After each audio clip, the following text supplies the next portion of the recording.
No. And yeah, it's hard to get me to sit still. The ADHD athlete. I love it. Not really. I'm not going to pigeonhole you like that. I have bounced around a lot. I think it's more of I want to be good at everything. Ooh. Does that mean you're good at nothing then?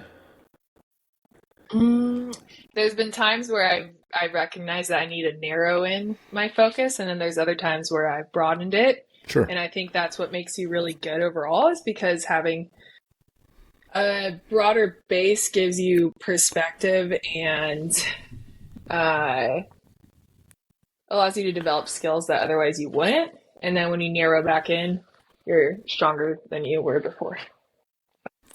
But yeah, Well, I have bounced around. well everybody, Carly Wopat, I'm not sure I'm going to edit out that first part because she's already talking about things that are helpful. So we're kind of like already in the middle of it, and Yeah. we're already uploading. So usually there's a whole more things that go on behind the scenes, but we're having our conversation beforehand, and it's kind of just going well. But today we have not the Jane of all trades, but someone who's really good at a number of things, not just one thing.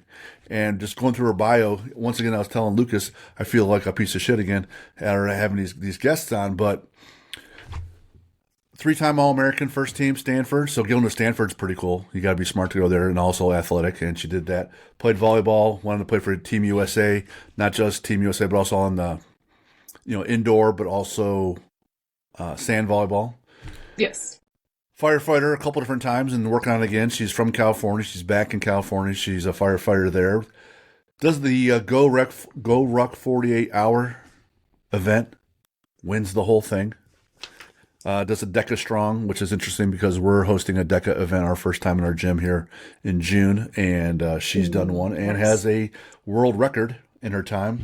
High Rocks athlete, has done some runs, 5Ks, 10Ks, half marathons. Then she does a full marathon in Leadville, right? It's Colorado. So shout out to the Erie Bros who did the Leadville 100-mile race at altitude, 12, 13,000 feet. So she did a full marathon there.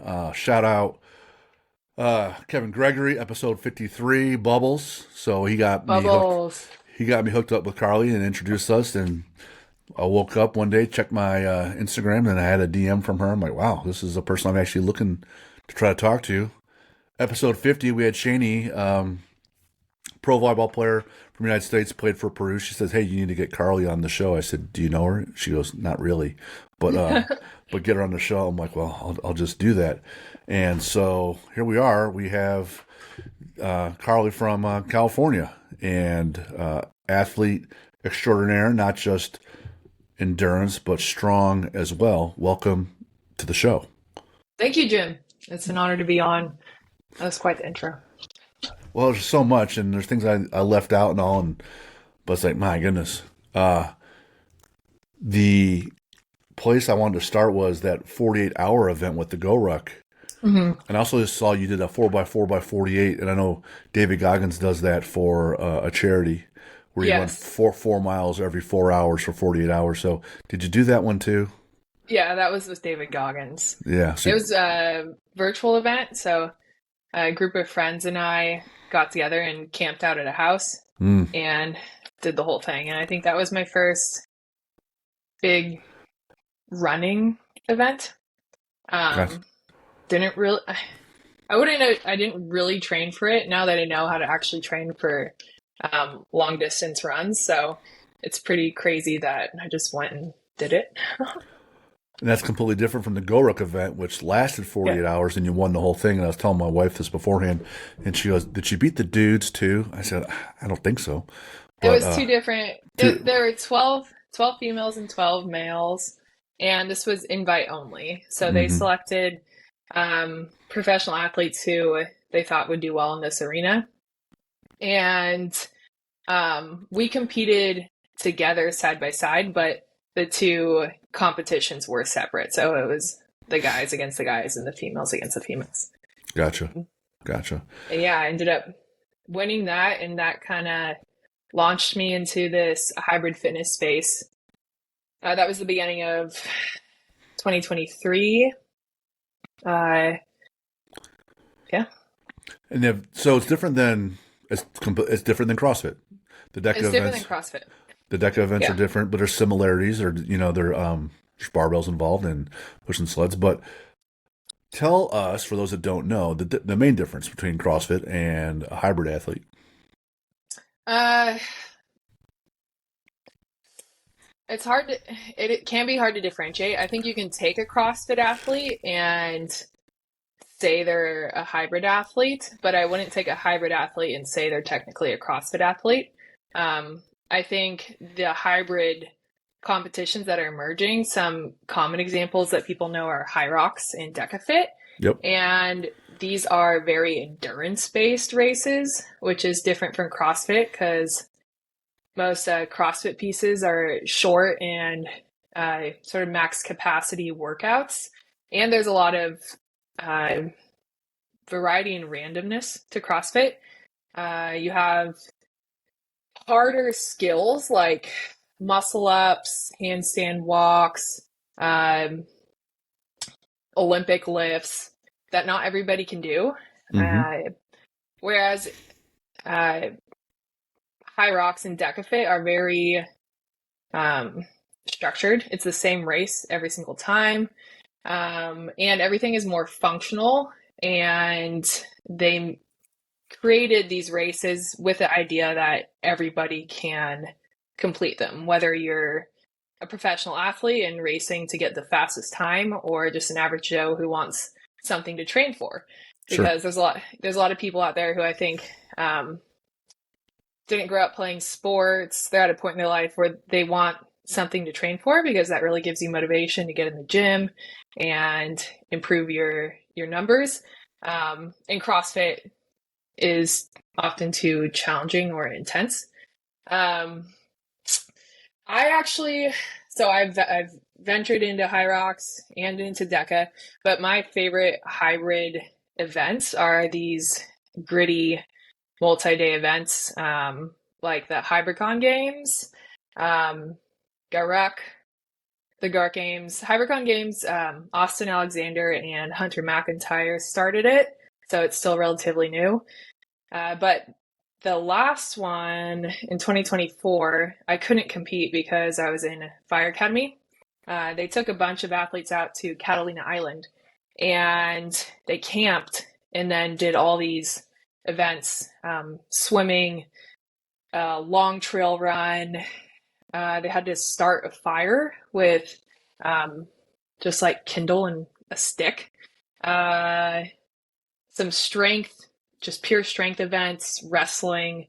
So those kind of hybrid competitions are my favorite because you're outdoors, there's more elements involved, and I feel like it's just more real in a sense versus the sterile environment of like a High Rocks arena where you know exactly what you're going to get. So there's more Yeah. variability on that piece. And Yes. you're right, with the CrossFit competitions, they can be considerably more technical, which creates Pretty technical. a barrier, right? If it's less Yeah. technical, more can do it, and so you can appeal more to the masses. CrossFit could be heavier in weight, also, and which could be a limiting factor. So it kind of Yeah. depends on what the athlete likes and wants to do and train for. And you're right, man. Having an event on the calendar definitely helps with accountability because on game day you're going to be tested and measured in front of people. So even if you're just a average Joe athlete, I always encourage people to have events on the calendar. Yes. It's just another way to keep you disciplined when you might not want to one day when you're thinking about maybe not training. Yes, I agree. But yeah, the term hybrid is still not totally clearly defined. I think it's just someone who trains to be good at multiple aspects of fitness versus specializing in one. Yeah. Well, I've been researching that, and I see some people they're like one guy's trying to deadlift 500 and also be able to run a 5 minute mile. Yep. Some people want to be able to run a marathon. And qualify for Boston, but still have those heavy numbers of 500 deadlift and the 500 squat. Which, if you see Yeah. Boston runners, they're not built that way, right? No. They're So lot leaner, so it's completely different. it's different. And you're definitely not going to be the fastest marathon runner, You're probably not going to be the strongest either, but being able to do both of those things is pretty ridiculous Ridiculous is at the the same word. time. Yes, yes, Yeah. yes. Very, very hard. Because I was a 500 squatter and I was heavy, heavy, Yeah. over 300 pounds, right? But the fastest half marathon I did was under 2 hours, and that was at 225 pounds. But still, it's only a half marathon, and it's still not a good time, like compared to everybody else. It's twice as long. So I'm Yeah. willing to bet you probably participate in Murph every year. I have done Murph a lot. Yes. It's about the extent of my cardio and conditioning. I do my Nice. one Murph a year, and then won't see another mile again for a while. Are you So a gym bro? You like to just go and Olympic lift? lift, Olympic Olympic lifting lift? stuff. Yeah, so there's not a whole lot of Nice. no lot. I was actually talking to our cross country coach today, and they're training for a marathon. Uh, they're training for a marathon. I'm training to, we're just talking about, you know, the differences in the sports, and it's a wild difference. Yes. Yeah. You like the swimming components? I do. It's funny because I'm built like a swimmer. Hmm. So when I go to the pool and do workouts, or even just walking around in the grocery store, I get asked a lot if I'm a swimmer. I just have these broad shoulders. Um, so I kind of wish I trained more for it when I was younger because I think I could, or just have the build to be really good at it. Hmm. But I was never super interested in swimming or water polo. I liked volleyball, basketball, track, just the land sports.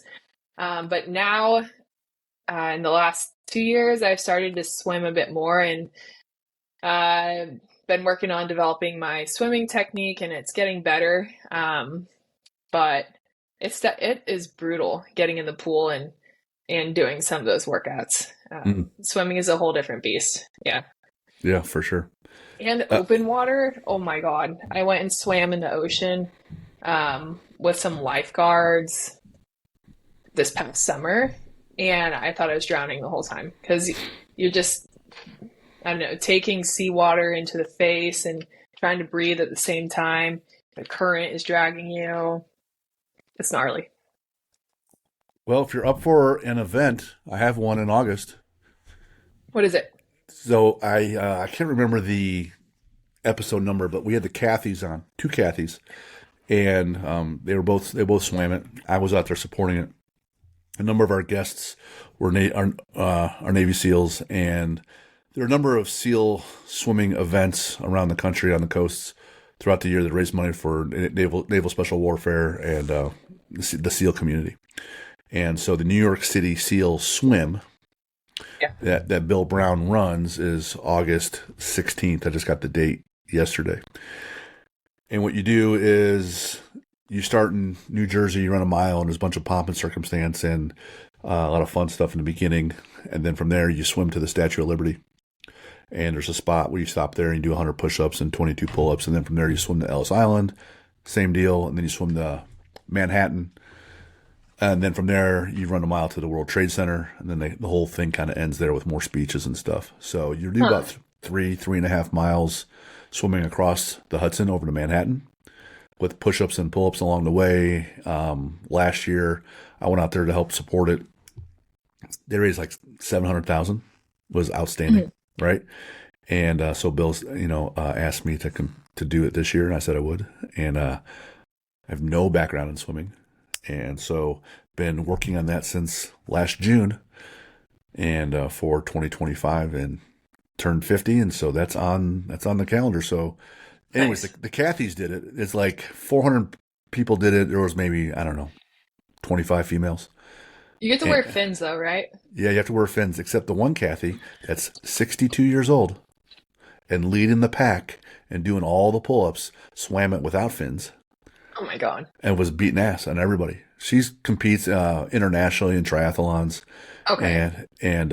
but her father was an Olympic swimmer, and she's been an endurance athlete her whole life. And 62 years old, I'm there with a bunch of dudes keeping pace, and she had no fins on.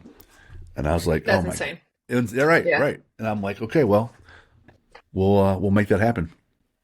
Yeah. No, I actually got invited to do that swim a year ago. I have a friend who's a SEAL, and he now runs this sleep program. His name is Rob Sweetman.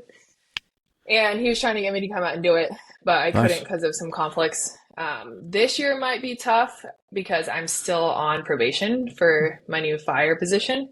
And I get that wraps up October 13th, but until then, I can't change my shift schedules around yet. And I also just have to be careful not to get hurt. So Gotcha. I'll look into it. If it falls perfectly on one of my off days, I might be able to swing it. But It'd be neat. next year for sure. Cool. Yeah. All right. So, given your background and all the things that you're involved in, any place you want to start first? Because if not, I'm going to ask you right away about splitting your chin open. Yeah, let's start with high school volleyball. All right. So, CIF championship, is that California? Right? Yes. Yeah. And split your chin open right before the championship match. Yeah. So my high school team was very talented, which was awesome. We had a lot of girls in my grade. It was our senior year, who, yeah, we're really talented. So we went on to CIF championships, and we had this ritual of doing a little dance warm up just to get all hyped up. And I thought it would be a great idea to do the worm on cement. And I smacked my chin on the ground and stood up.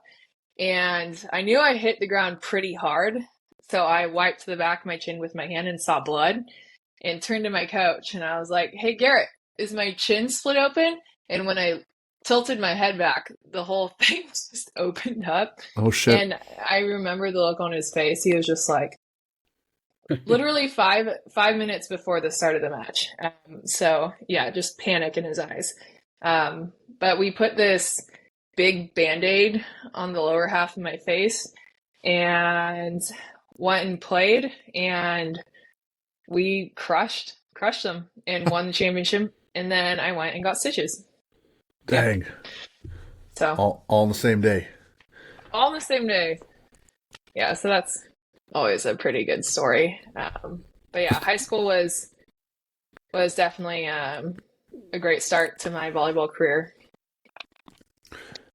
I had a strongman athlete I was training, and he's competing at a local event, and there's doing a block press, which is it's a metal steel block with weight. You got to pick up and press it over your head. And it was like 260 pounds, and it comes down too quickly, and it's not very forgiving because it's steel, and it hit him right in the head on top. And he finishes the lift. He's got time in between events. He had to go down to the local urgent care, just right down the road. They numbed him up and then stapled his head shut. And then he went back to the event and then beat everybody. And that was just last year. And I was like, That's oh nuts. my, nuts. You two together be a great tandem. So And actually, I split my chin open again a little bit. I don't know, maybe 2018, 2019. I was doing a clean and jerk and cleaned the barbell and then went to jerk it, but didn't clear my face. So I just slammed the barbell into the bottom of my chin. Yeah. not the first, I'm sure. I tell people to make a fat kid face where you bring your face back and makes your face look fatter. That we can help get it out of the way of the bar. And I said, at least if you don't do that, just keep your mouth shut so you don't bite your tongue off when you slam your That is good advice. slam the bar in your chin, which I have done. Yeah. I tend to nick my head when I snatch about once a year, every single year, and I hit it, and it just like every single time blood starts coming down. I hit my head again, usually about once a year. Nice.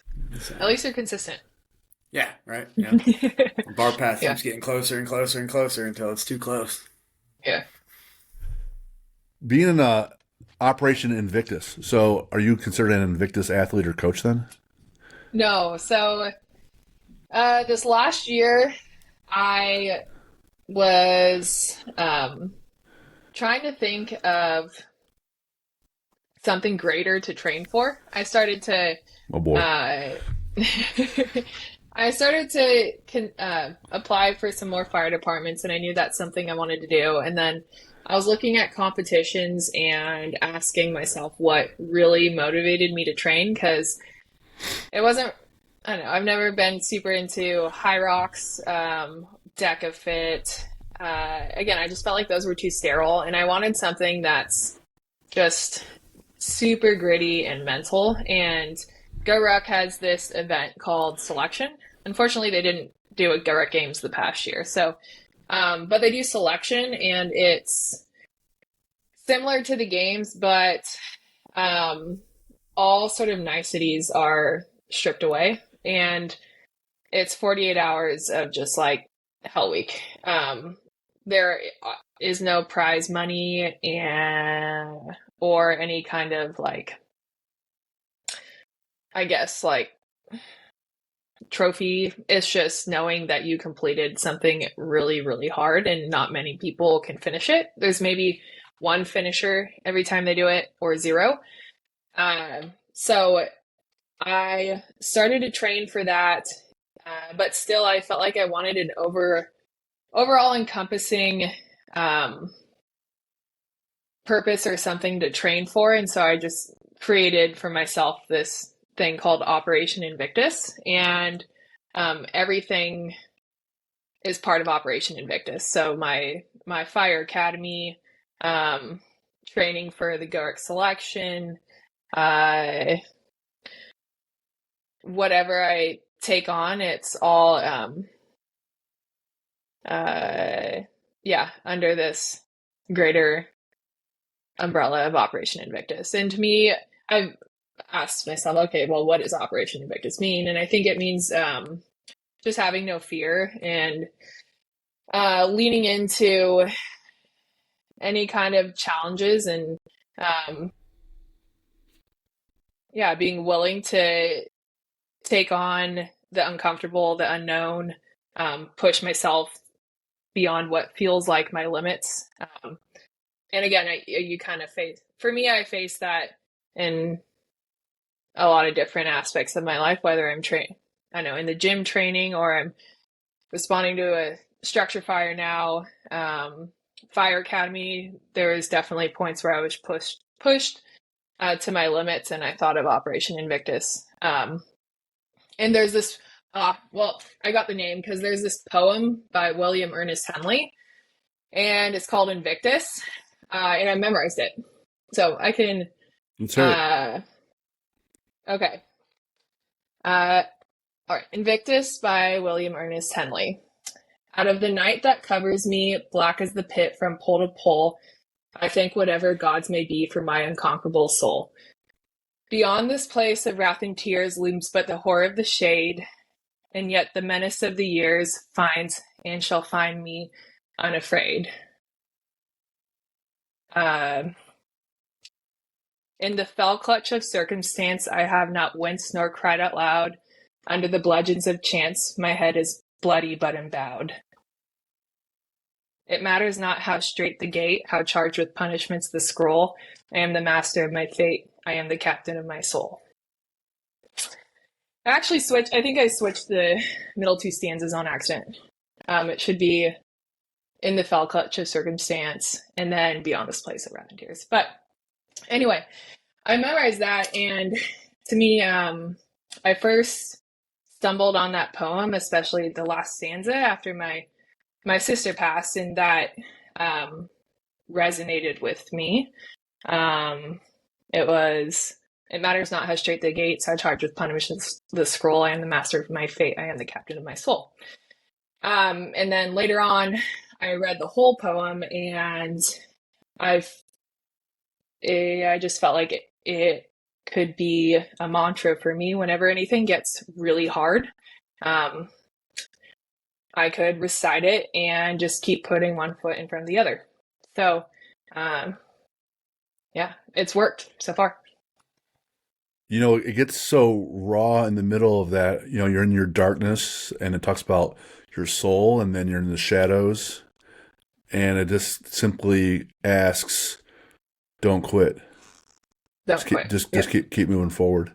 And so Sisu is one of our core values, and it's my first tattoo I had, and it simply means, when you're at your worst and you're thinking about giving up and quitting, or addiction or suicide. It literally means guts and entrails. What's inside you. It's from Finland. It's their mantra for that country, and you just keep going. And it doesn't matter that that's what the word is, or whatever. It's what it means to you. So clearly, that poem has meaning to you, and therefore value, and you can call upon it and utilize it. So I always tell people to read and find things like that speak to them, because then it gets interwoven in their identity, right? And it gives them a rule. It gives them it's like gravity. Gravity's always pulling down, right? You can't break that. But if you have this rule, and if it's you in this poem, it means that no matter how bad things get, hey, I have this rule, and I'm going to keep moving forward. And I applaud, and I love that, especially with adversity, and keep people getting through it. It's probably one of my favorite things. Thanks. Yeah. In terms of a challenge, maybe the Barkley marathons. Have you thought about those? I don't know if I've thought about them, but I know my friend Chris Roglowski, she actually could be good to have on this show. She was training for the Barkley Marathon, and she ended up getting an injury, and I think had to withdraw. She was going to do it. So you know what it is. So I know a little bit about it. It's like the most insane, like rugged, uncharted marathon people can run, and then to get into you have to like pick up pages of a book as you're going. Yep. Yeah. And they wake you up, you sleep in a tent, and then they don't tell you when the race is going to start, and you get woken up by like an air horn at some early time in the morning, and then you have, I think, I don't know, however many minutes to get to the start line. So it sounds pretty crazy, and there's a woman who completed it for the first time this past year. So I think you run it 3 times, and each time you have to go in a different direction. So you go clockwise one time in a circle through the terrain that's not well marked. So you need some land navigation skills. And you're right, you have to pick up a book and a page. It's listed there. And then the next time, the next loop is in the opposite direction. And then I think the third loop is either, and there's time restrictions. You got to make each loop by a certain time. Yep. You can feed and drink whatever when you rest. You could sleep, right? But there's only so much time. And it's in the woods. It's not like it's on a path in the woods. It's just in the woods. There's a prison nearby. There's water you have to traverse. It's nothing but pain, right? And but you mentioned also that the adversity, and you're in this adversity. There's 2 areas I want to go. First, I want to talk about the adversity, but also I want to get back to being a firefighter and an athlete at the same time, because essentially you kind of have to pick a little bit, right? If you're a firefighter, you can't just call off shift, 6, 12 months of the year, because you're not really a firefighter anymore, right? You're on sabbatical, or you're retired. If you're always fighting fires, then you're not trained enough. So it's kind of hard to do those things too. So, but you said the adversity, and you talked about it, leaning into it, and the passing of your sister, and how this came about with the poem and all. You want to talk about that? Share a little bit with us that point in your life, and the change and growth that occurred because of it. Yeah, for sure. So my twin sister Samantha and I grew up together, and we both played volleyball, and we're lucky to earn scholarships to go play at Stanford University. When we were there, she started to struggle a little bit with some mental health. I think there's a lot of stressors that student athletes face, especially at more prestigious schools like Stanford University.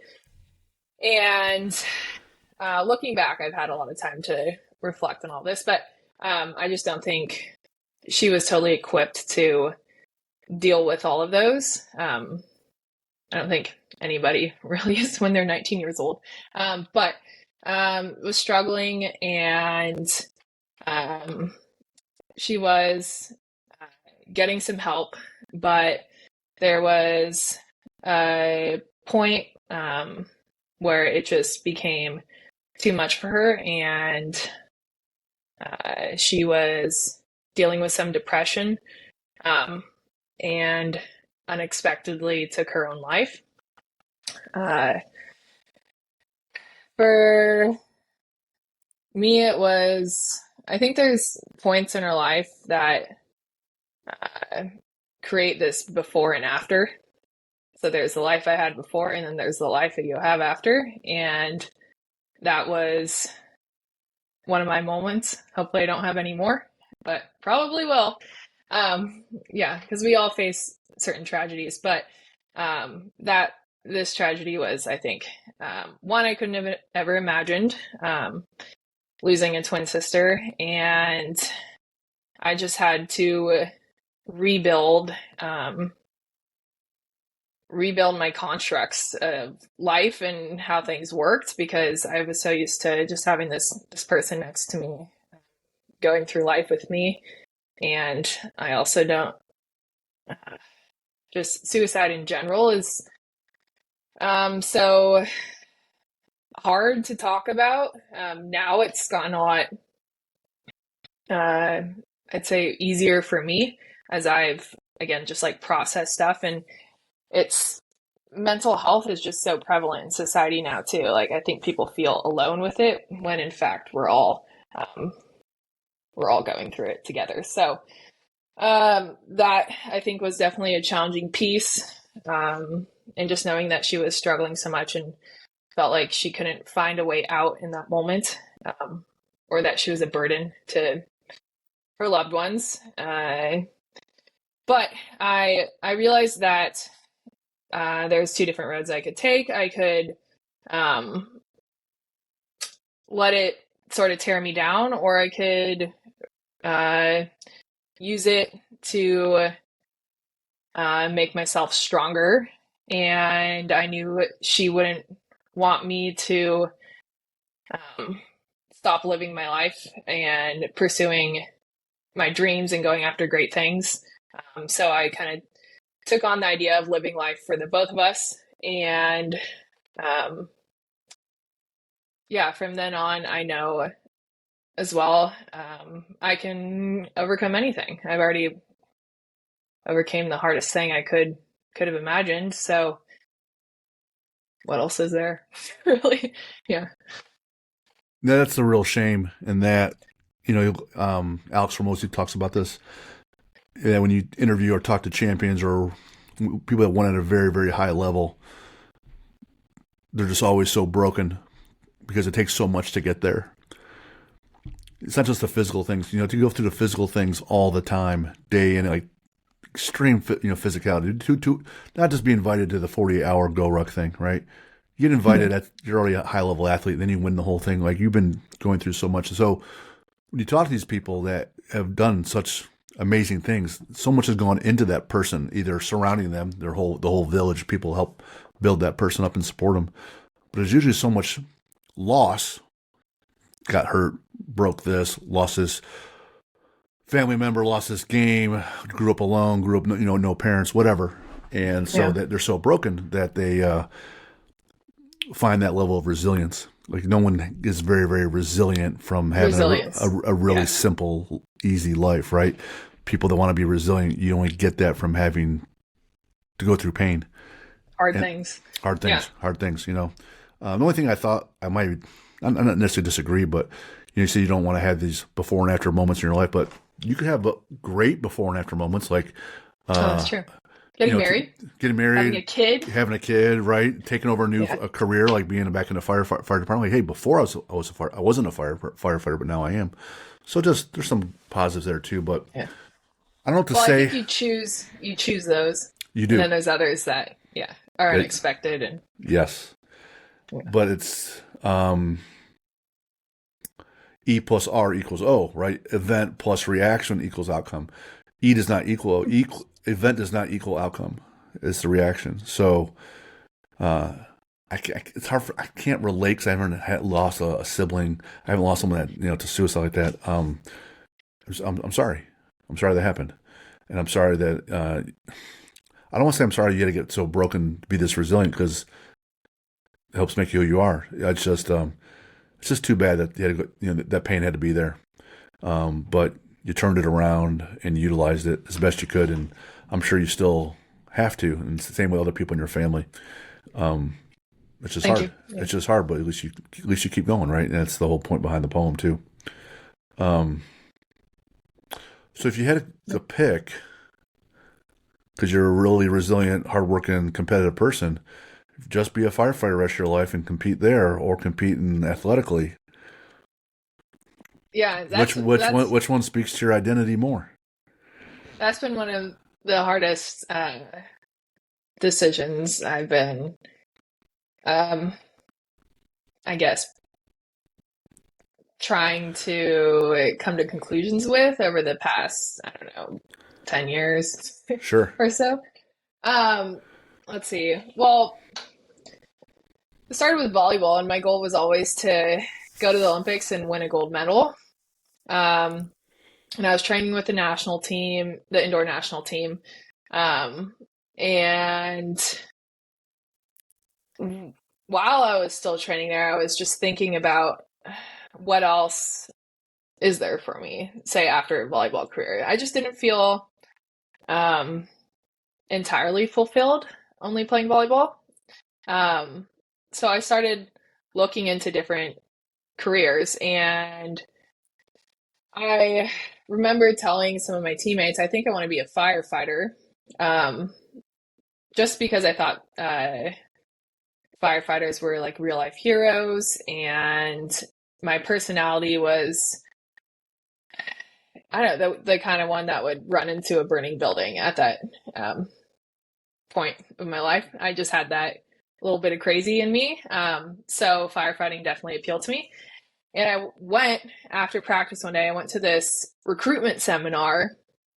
And I remember going and learning more about what the job actually entailed, because all I knew was, oh, they go and put out fires, they ride these big red trucks and engines.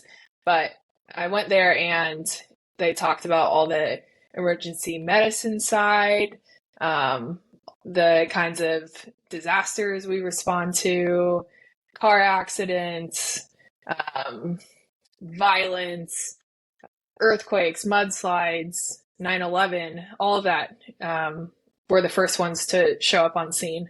And I walked out of that seminar and I just knew I wanted to be a firefighter 100%. But at that point, it was more of like, okay, well, when should I start this? Because I'm still in Olympic pursuit. There's no way I could do that at the same time as playing volleyball. And I was going overseas for 9 months of the year, playing and then coming back and training with the national team.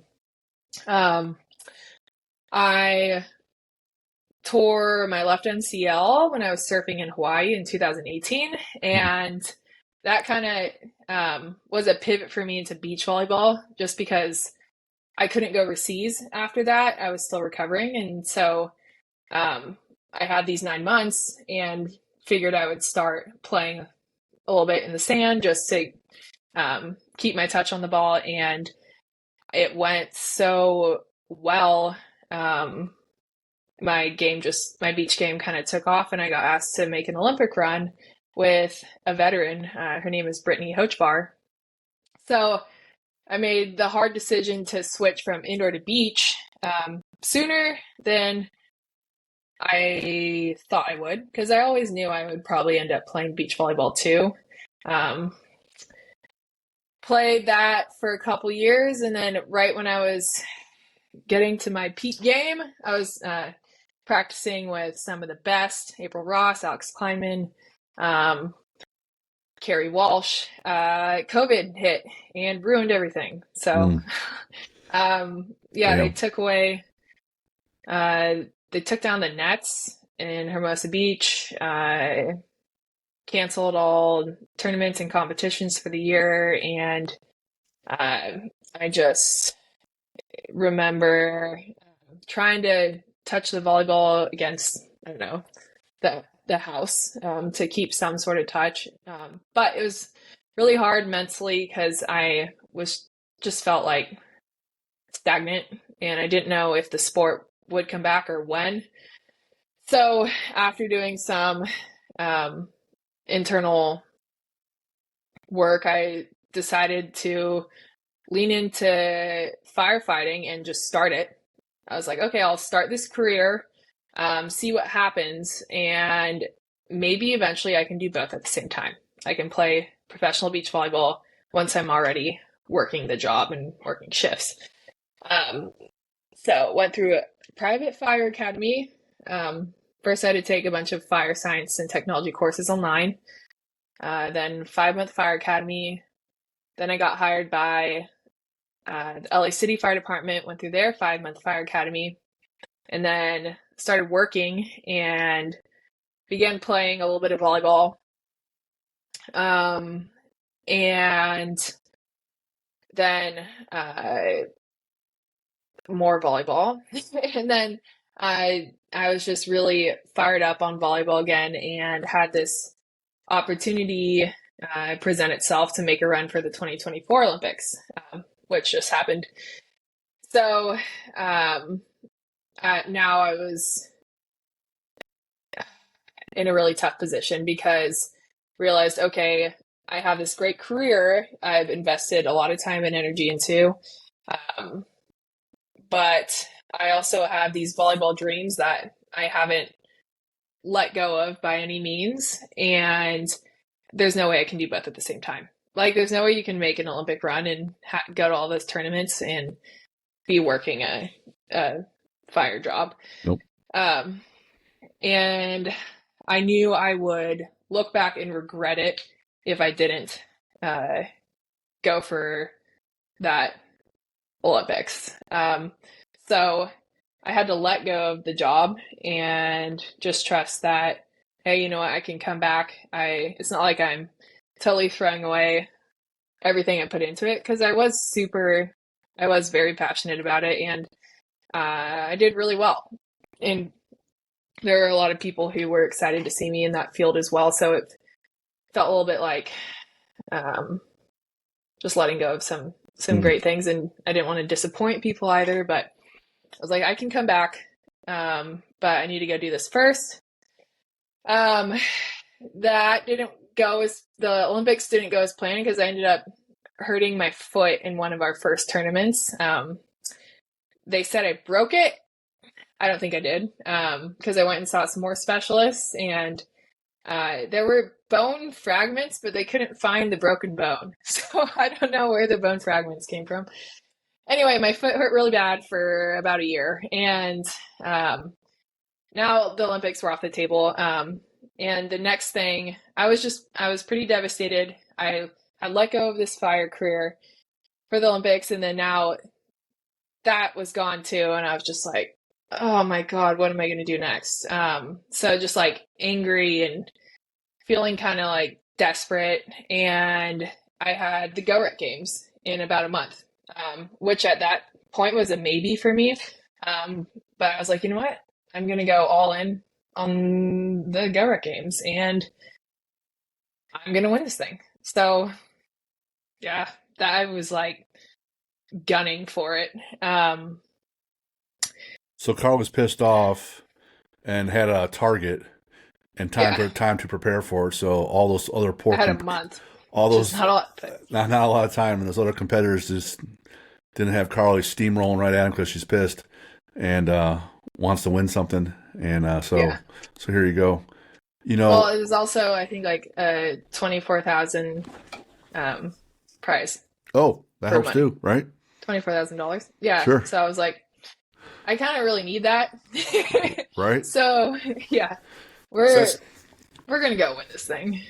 So it sounds like you have all these things happen that aren't going your way, but it doesn't seem like you ever went through like an identity crisis. You know, because you see a lot of athletes that if they lose volleyball, if they lose something that's important to them, they just don't know what to do. For you, it seems like it was just the next thing to go get. What's the next plan? I mean, I think I wouldn't say I haven't had identity crises because I think I have. But I've always just redefined myself in those moments. And so, yeah, now volleyball's off the table. Okay, we're going to go do the Garrett Games, which is, I don't know, hybrid fitness. And what do I have to do? I have to do jujitsu. So I started training jujitsu. I was already training jujitsu at the time, but I was like, had some MMA friends and they taught me, I told them exactly like, okay, this is going to be the scenario. I need to learn specific takedowns. If they come at me and grab my neck, what should I do? And then my foot was still hurt though. So there's some things I couldn't do. I couldn't really run a whole lot. I just strength trained and did cardio on the bike. And then when the Garrett Games came, I put this like tight ankle brace on and took ibuprofen and went and competed. Nice. Yeah. But then I had to heal. I did have to like fully heal it afterwards. But yeah, I won that. And when that wrapped up, I was talking to one of the other competitors and his coach was standing right there. His name is Ryan Geiger. And started talking to him about training more seriously for hybrid fitness stuff. Because I also told myself before the Garrett Games, I made this little, I like to make little bets with myself, but I was like, okay, if you win this, you have to train seriously for hybrid fitness and kind of let go of volleyball. Because I've always known like you can't do everything really well at the same time. One thing has to be your main priority, and then everything else can just be like backup. So up to then, volleyball was the main thing I was training for, and then I would go do CrossFit classes and stuff on the side for fun. But I made, after the Garrett Games, I made that switch to hybrid fitness being my main priority for training. And yeah, that's when some pretty cool competitions came my way and set that DECA strong world record, won the Hybricon Games, started doing some high rocks races and more. Yeah. I had a question about when you were playing volleyball. Yeah. When we had Shani on, one of the things she said that she was obviously a good volleyball player to advance to that level. But way she couched it, because she knew some of the girls that were playing in the 24 Olympics, and she goes, I knew a lot of these girls, and they weren't the best 4, 5, 6 years ago. She goes, there's a lot of toxicity in the sport, and a lot of times you're just outlasting other folks. So 100%. these other girls will quit or something like that. So can you talk about those two components? I think those are really accurate comments by Shani. And beach volleyball is just a brutal sport to play because there isn't any financial support. So you're like, first of all, scraping by. Like you're definitely not making a living, and you're playing the sport because you love it. And yeah, it's just hard financially. And then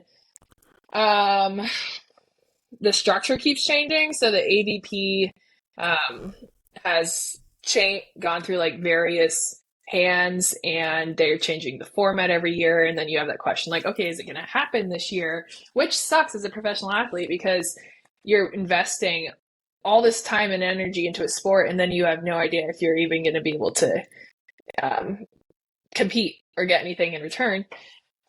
So yeah, it becomes like who can last the longest?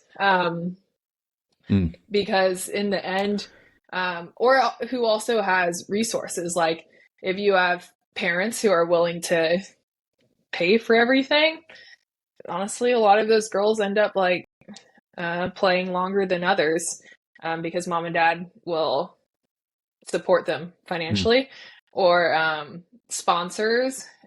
It's just hard to get sponsors as well. So yeah, the Olympics rolls around, and yes, a lot of those teams have worked really hard, and they are some of the best players in the nation. But I wouldn't say you do see teams or players go to the Olympics who are not the best. And like the beach volleyball players and community know that. It's just how the cards fall. And then, yeah, they outlasted others. They had more resources. And then to qualify, you have to go and play in all these tournaments and win points. So it's also who can go and play in as many of those tournaments and win those points.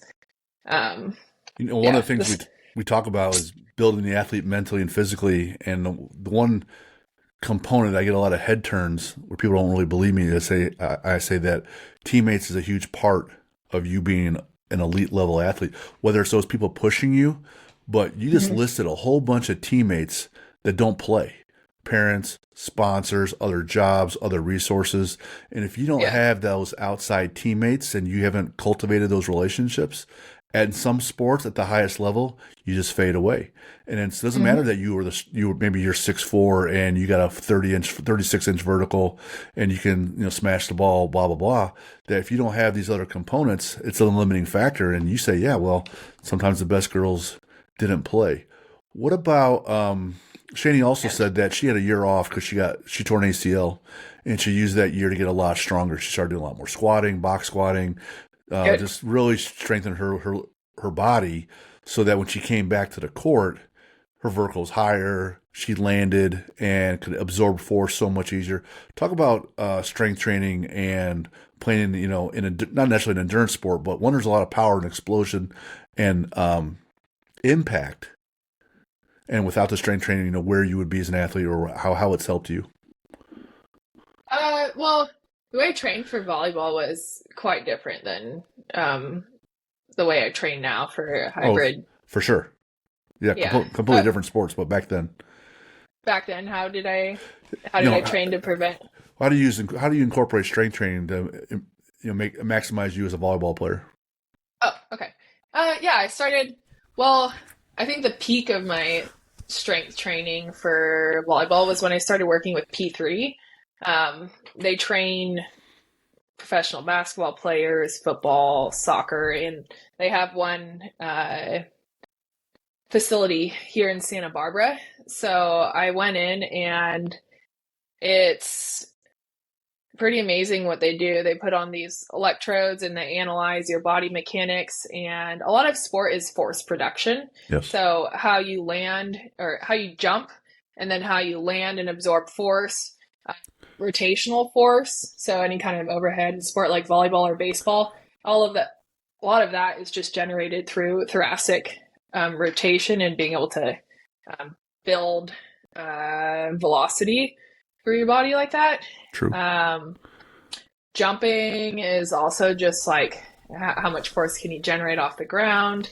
Can you land safely?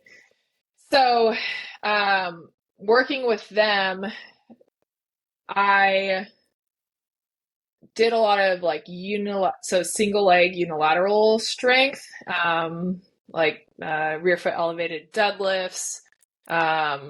We did do some squats and snatches, but for example, squats, I would only squat, it was only quarter squats. And then we used chains, and the focus was on moving concentrically as fast as I could. So basically like out of the squat as fast as I could, and then sinking back down at a normal or slower pace. Yep. And then snatches were only from above the knee, and it was lightweight. And again, moving the bar as fast as you can is the goal. So I would, we use a lot of bands. What's the machine called? It's cable machine for rotational stuff, med balls. Yeah. So I would leave these workouts and I would just be toast. And it would kind of blow my mind how using lighter weight, but moving things just with maximal intent of speed can just zap your central nervous system. Sure. And that's what I got, I think, like the strongest and the most explosive.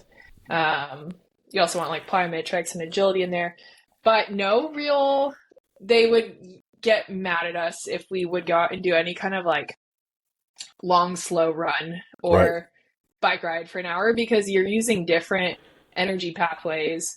Yep. And yeah, and also you, as a pro athlete, and I've learned this more and more over the years, when you rest, you rest. Like you should be doing nothing. And I think a lot of athletes struggle with doing that.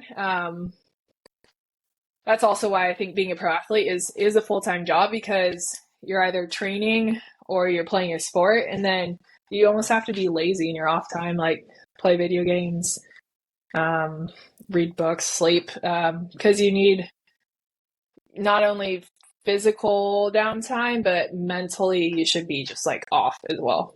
Yeah. Um, If yeah, you're competing day one or day two at the Olympics, a lot of times Mhm. those athletes skip that parade into the arena and around the track. Yeah. They're on their feet in line for hours, Oh no. and they're like, Yeah, yeah, there's no way. So I wouldn't want to do that. they'll skip the whole walk in and wave to everybody wearing the outfits Yeah, because maybe they're competing the next. Now, if you got 2 or 3 days off, then they say, okay, fine, well, your sport doesn't start yet. yeah, But yeah, it really is a thing, and a lot of people think their nervous system is only wrecked moving a very heavy load. Well, Mm-mm. it's going as hard as you can, whether the load is heavy or 70% or 50%. You're still going as hard as you can, right, Yep, to maximize that force production, which then wrecks your nervous system. So it doesn't matter, yeah, right? And yeah, and if you're holding the weight, it's even worse because then you're using your nervous system all the way out through your extremities. So you're holding the weight in your hands. I mean, so now it's even worse. So when you're trying to sit still because you're kind of a go go go kind of person, hmm like you got to like chain yourself to the bed because you make these bets with yourself, or how's that work? Or are you sitting around playing Super Mario Brothers? 5-6 hours. Like so, I can't really. No, how do you do that? I can't really play. I'm not a video game person. And again, like it's taken me a while to like fully understand and embrace this concept of recovery. Sure. Um, but I like to read books or I do like watching movies. Um, yeah, I still usually get like a lot of tasks done around the house and stuff, but I'll try to not leave the house for a day and make it a full recovery day, um, something like that. Because there's even, I mean, sauna and ice bath and all these different recovery modalities are so um, popularized on social media right now, but those are actually stressors to your system as well. Right. And so, yeah, you kind of have to take that into account too. Like, get on your recovery day, going to the sauna and sitting in it for an hour and then getting in the ice bath. Yeah, you could actually be inhibiting your recovery and just adding more stress to your system. Yeah. So, yeah, usually just also change of environment works well for me, honestly, because in certain places, just like I'm in work mode or trying to get things done. But if I can like go to a friend's house, like my boyfriend's house or something, and just like stay there for the whole day and be lazy, usually works well. There you go. Yeah. Um, I saw you coach, and I remember like people like Magic Johnson. He was a coach for the Lakers for like 9 games because he was an excellent player, but Yeah. couldn't relate to the people that didn't have his work ethic. They weren't built the same. They're still pros, but he's Hall of Fame, elite level pro, Yeah. and so if you're an elite level athlete and you bring on other athletes to coach, are you coaching just the moms and pops who are trying to lose some weight, or are you only working with higher level folks, or what's Coach Carly like versus athlete Carly is the question. It definitely takes some practice. So far, I've only been coaching um more of your average Joe guys, and it's through Geiger Coaching. Mm-hmm. That's our platform, and we use this app called Training Peaks, but it's all very personalized. So we bring on people who have specific goals for fitness, whether it to be racing high rocks or like I have one one client, he just wants to be more fit overall, and gave me some specific goals like pistol squats and handstand push-ups and stuff like that. So we create very personalized training programs for them and map it out weekly at a time. And it does take quite a bit of work. It's like my side hustle right now, on top of firefighting. So I have to like juggle my schedule around and just find time to get on my computer and make the phone calls and text messages and emails and stay in communication. But it is very rewarding, and I think right now I'm also at a time where I'm thinking about where I want to take it next. If I'm to take on some more athletes, if I want to, for example, I think I might lean more towards first responders and start creating workout programs with first responders in mind, because I have been through 3 fire academies and now I'm working shifts and still training, and I have a really good idea of I think what it takes to get through fire academy and to perform well on the job. So I think that could be a good avenue. Okay. Yeah, we'll see. All right. Yeah, but right now I don't know, I'm kind of coaching more average people's. I guess I should. How about this? Are you super intense on those people, or not so much? Not so No, much. because you can't. One of the first things, Ryan, he's sort of my mentor with this, and one of the first things he told me is you cannot. They are not you. Right.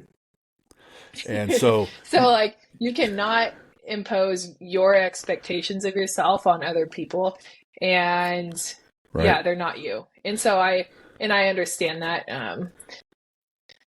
You gotta meet. There's still time somewhere. Sorry, you gotta meet them where they're at. Meet them where they're at.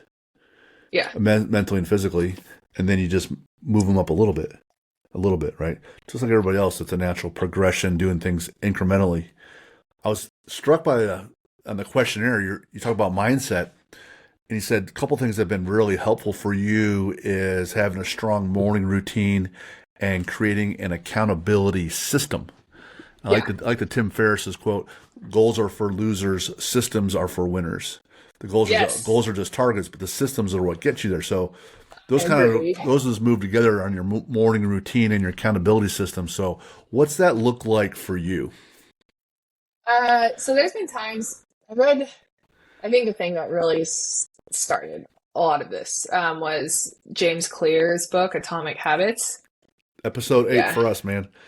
Yeah, I read it and I was like, it just answered a lot of questions I'd been thinking about and really resonated with me, and I could immediately implement it into my life and stuff I was doing. So I became a little bit obsessed with like morning and evening routines for a while, and it worked well, but I also realized like I don't like the rigidity of being like, I have to do this at this time and this at this time. And there is something about flowing a little bit through your day. So now I would say there's like a rough morning routine I have, but I've learned to recognize like each day is going to look a little bit different, and creativity works best also when you're just kind of like in this flow state. So in general, I'm also working shifts, so I'm like, some days I'm incredibly sleep deprived and other days I'm not. So it's a little chaotic. But wake up. I like coffee, so drink coffee. It's pretty much the first thing I do. I get up and I start making coffee. Make my bed. I am big on that. And then I start thinking, I write down on a notepad all the things I want to accomplish or like tasks I want to do that day, just like I start thinking about all of them and I write them all down. Um, I'll go for a walk around the block first thing, and I'll usually carry my coffee with me, and I'll just do like, for some reason, my brain works better when I'm moving. So I'll continue like thinking about anything I have to do for the day. And I start time blocking. So the list that I have is usually way longer than what I can actually accomplish in a day. And so I start to time block and be like, okay, I need to go to the gym by 9 a.m. I'll be there till 11. And then from this time to this time, I'm going to the city hall. I'm turning in these forms. Then I'm going to lunch with this friend. Then I'm going to hot yoga class from this time to this time. And then I'm reading and journaling in the evening.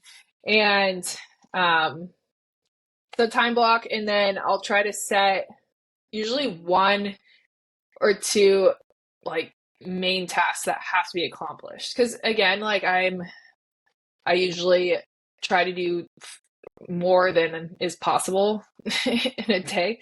So I've learned that like, okay, simplicity is usually best. Just have like one or two main tasks, and then everything else kind of fills in. Because I know I'm going to go to the gym. I know I'm going to train in some aspect because that's just a daily habit for me. There's other things that like are automatic. I don't really have to think about. But yeah, go for that walk. I usually think about, I journaled for a while on like things I'm grateful for, 3 things I'm grateful for, 3 intentions for the day, and then 3 things I can control. Now I've started doing that on my walk. I'll just vocalize it out loud to myself. And that works just as well, I think, than sitting and writing.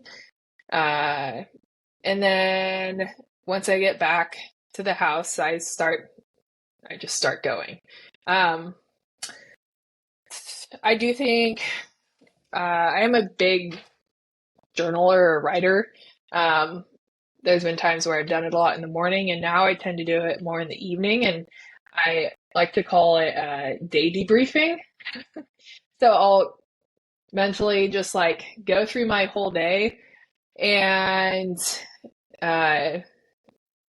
like kind of like from a third person perspective, looking down on myself, and I'll be like, okay, what was I doing? What was I thinking? How did I feel about this?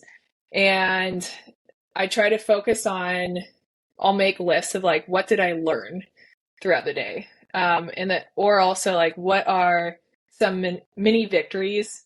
And then is there anything I could do better? So yeah, I literally debrief my day. And when I do that, for some reason, I sleep so much better. Well, there's a couple things I absolutely love about that. And we're big on Atomic Habits. Episode 8, we just went through every chapter of the book out loud on the podcast and talk about how we utilize that with our athletes, the different techniques. And it wasn't until the last, like I've been working on this philosophy for the last three years, it wasn't until the last 6-12 months where I would have my morning routine and my evening routine. And I'm like, like you said, sometimes you do the things while you're walking now, and I would get stuck on being rigid, on checking these boxes. And some things I need to be rigid on. Get up, like you say, making the bed. I always do that. But if I can get some other things done and it's just not done at that moment, okay, fine. Like I did the dishes at a different time of the day. Okay, and took care of the kitchen. That's fine. And so it's not just the law; it's the spirit of the law. It's not just the rule that I have for myself, but the spirit of the rule. So if I can accomplish these things, otherwise, if it's just creating an extra stressor and I'm getting pissed, well, fuck. Yeah, then it's not. Then you're fucking yourself, right? So and there's certain things I've noticed that just flow well together. So you can, if you have this like idea of everything that needs to get done and then you start going, a lot of times you can accomplish more in that sense. And I don't know. I like to take in a moment, taking a breath, like, all right, here's my list for the day. If I spend 5 minutes, 10 minutes, just kind of I can either meditate or not, or just walk or not. But some clarity will start to come there, even if you're not even specifically thinking about it. Your brain is still working, and so Yeah. I found that very helpful. And to your point about what do you do at the end of the day, Lucas and I have been going over this back and forth. So I'll tell you about the book that came out. Well, Amazon just took the planner. So I wrote this planner. It's for 3 months. It's your calendar, and it asks the same questions you just said. And so at the beginning, at the end of the day, things you're working on, you can time block. And so that's actually coming out here as we speak. And so it's kind of timely that we had you on, because we've just been working on that. How do we get people to think a little more deeply about themselves so they can get a little bit better mentally and physically? And honestly, all it really takes is asking the questions. Yes. And then you start thinking about them. You don't even have to, and I've told myself this a lot of times too, is like the more questions I can ask myself, the better. I don't even have to have the answer right away, but just in asking the question, you're moving in the right direction. Yep. Yep. That after action report for yourself. Love it. Big plans for 25 for you? 2025, I am trying to make it like a year of investment for myself, financially, career-wise, relationships, which is tough because I think I've lived so much of my life just like going after all these big adventures and competitions, and investing means kind of like hunkering down and putting in time and kind of laying low and just knowing that it will reap bigger rewards in the long run than going after things that I want to do in the moment. So fire for sure. The first year or several years is really important for your career and setting up a foundation, and then also reputation is big.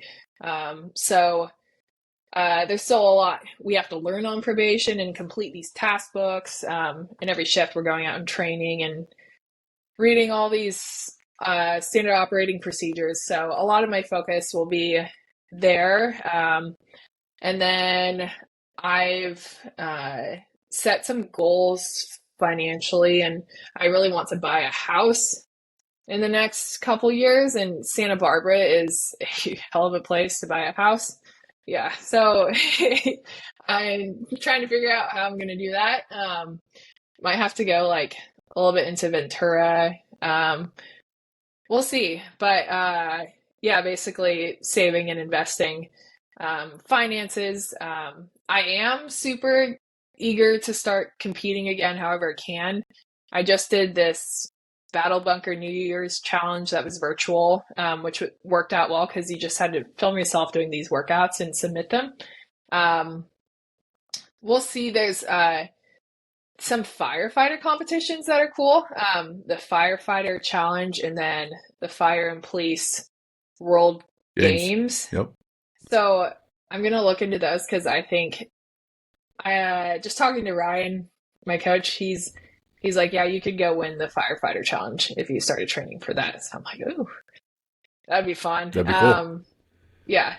And I still have my eye on some competitions like the HybridCon games and Rally in the Valley. But we'll see. My training during Fire Academy, we were just like getting beat down every day physically. So my training, I had to kind of let go of it for those months, and I still honestly came out like super fit because we're just doing workouts and turnouts and all kinds of crazy stuff all day. But now I've been getting back into a rhythm of structured training, and my strength is coming back pretty quickly, like you saw with the power cleans. It's just kind of been a little bit of a learning curve figuring out how to train while working shifts. So when I'm on, they are big on physical fitness and PTing, and the gyms we have at the stations are legit. There's everything I need, like ski ergs, rowers, assault bikes, lifting platforms with barbells, dumbbells. So I can get my workouts in. And the guys are fired up on physical fitness too, which is great. But there's recovery wise, it's more challenging because you're just running calls all day and then probably not getting great sleep at night. So then when I get off, it's a lot more of just like kind of assessing like, okay, where's my body at? What do I need? Recovery day here, and then I can get back to it. But I am adapting a little bit more to like, it's been interesting to see how my sleep patterns are adapting, because at first we would get a call and I'd come back and I just could not fall back asleep. And then you'd get another call and get back up. And so you could be like basically just awake the whole night. Now I'll get a call, come back, and I can fall back asleep for 2 hours, get a call, come back, sleep for 1 hour, get a call, come back, sleep for 1 hour. And I end up getting like 5 or 6 hours of sleep, but I still feel pretty darn good to like function. Dang. Not me. Too old for that interrupted sleep. I didn't think I could do it either, but I know I'm doing it now. Nice. Yeah. When you're training, what do you like to listen to? It depends. If I'm doing a long run or a bike ride, I like to listen to podcasts or books on Audible. If I'm doing like lifting in the gym, I don't know. I like all kinds of country. I'm a big country person, but sometimes that's not like enough energy. Right. So, yeah, EDM or like, I wouldn't say metal, but like a little bit. Yeah. All right. Little bit. I'm getting there. What's a vacation adventure for you, and or your boyfriend or whoever, but it's not a physical event? We talk about those quite a bit. Like a vacation. Yeah, like not just the Barclays or I'm going to go climb Everest, well, I'm on vacation. Right. Shoot. Right? Yeah, because that's how all my vacation, that's all the ones I want to do. It's where you go and rest. Right. Go and rest. Probably somewhere, well, I've been really wanting to go to Iceland. I don't know if I would rest there though. I'd probably want to like hike and fish and like be out and about. Pick up the Husafell stone. Yeah, somewhere tropical.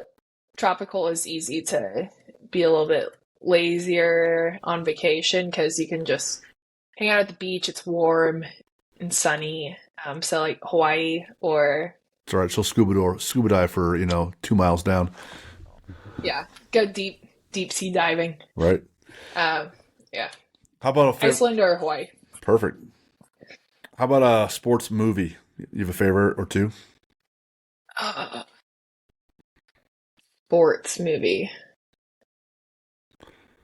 Not really. I mean, favorite movie might be Interstellar. Anything by Christopher Nolan, Yes. I really like. Yeah. Yeah. But sports movie, He can get in your I head. don't know. Does Gladiator count as a sports movie? Are they athletes? Yeah, for sure. The first or second? I like the first one. I just saw the second one and I was like, yeah, it wasn't that It's not good. very good. No. What's your favorite sport to watch? Volleyball, but it's hard for me to watch too because I want to be playing the whole time. So I'll start watching and then I'll be like, oh, I can do that better. Or, I want to go play now. What was your position in volleyball? I was a middle blocker. Okay. Yeah, when I played indoor. And then beach is just the two of you. So. Sure. Can I ask, how tall are you? 6'2". 6'2". My niece plays, and she's 14, and she's 5'10", but we'll see, right? Her dad's 6'5", her mom's 5'11". That's pretty tall. Yeah. But her older sister just stopped growing and stopped at like 5'9", I think. And mom's 5'11", and dad's 6'5". So we'll see. So middle blocker, 6'2". Nice. What's your favorite athlete to watch? Uh, favorite athlete. I've never really been, I don't know, I've never really been one to have like an idol athlete, which is, I don't know if that's weird or not, but I've That's never right. had like a favorite team or um, a favorite athlete, really. All right. Yeah. Fair enough. You have a book you could recommend or that you like? Like, Atomic Habits. all right. Yeah, if anyone hasn't read that, I would recommend it. Yeah, it's a good book. For the last 4 or 5 years, anytime one of our high school kids, when they graduate, go to college and they leave our gym, you get invited to these open houses, and that's been my gift to them for the last 4 or 5 years. I just wrap up and, hey, here's your book. Use it in college. Some use it to probably as a doorstop. Others actually probably read it. But Yeah. we've been giving away Atomic Habits books for quite a while. Do you have a Good. favorite superhero or villain? And this could be fiction or nonfiction. So it could be a real life person or not, Oh, but or it could be whatever. Could be in a story. Favorite hero or villain? hero. Hero. Thor. Okay, he's good looking too. Uh, yeah. I mean, mostly because Christopher Hemsworth, but Right. um, yeah. Yeah, and And then also I just like Vikings. Because I like to think I'm a Viking. like it. Villain. I can't think of any kind of villains. What are some good villains? The Joker. Most popular. Ooh. Joker is definitely most popular. I like Hannibal Lecter from Silence of the Lambs. Oh, that's a Like, good one. He's probably my favorite because I he's like Palpatine off of Star Wars. yeah. Brad Pitt's character in Seven. It's a good one. I kind of like. I like the Joker so far. Picking from those. Yeah, another Christopher Nolan movie. Mhm. Um, favorite lift in the gym. Uh, yeah. Olympic lifts. So, cleans and snatches are probably my favorite. I just love snatches. I also have really good shoulder mobility, I think, from all the volleyball mobility I did. Sure. So it's really fun to do anything overhead. Because, yeah, I'm good at it. I have a favorite quote question. I don't know if you have a different one than the poem, but what was the title of the poem again? Invictus. Invictus. Do you have a different favorite quote, or is that poem going to be it? Which is totally cool. Yeah, we'll go with the poem. Let's go on. I don't know. I read quotes or mantras and they usually stick with me, but um, that one I think is, yeah, I remember my favorite. I remember graduating college a while back, '97, and I'm watching military movie. It's G.I. Jane. It's Demi Moore, and she's trying to be a Navy SEAL. Right, is the premise of the movie, Okay. and so there's a lot of Hollywood going on there, right? Yeah. However, the instructor quotes this D.H. Lawrence poem entitled "Self Pity." It's real short, and he starts off and says, "I never saw a wild thing sorry for itself.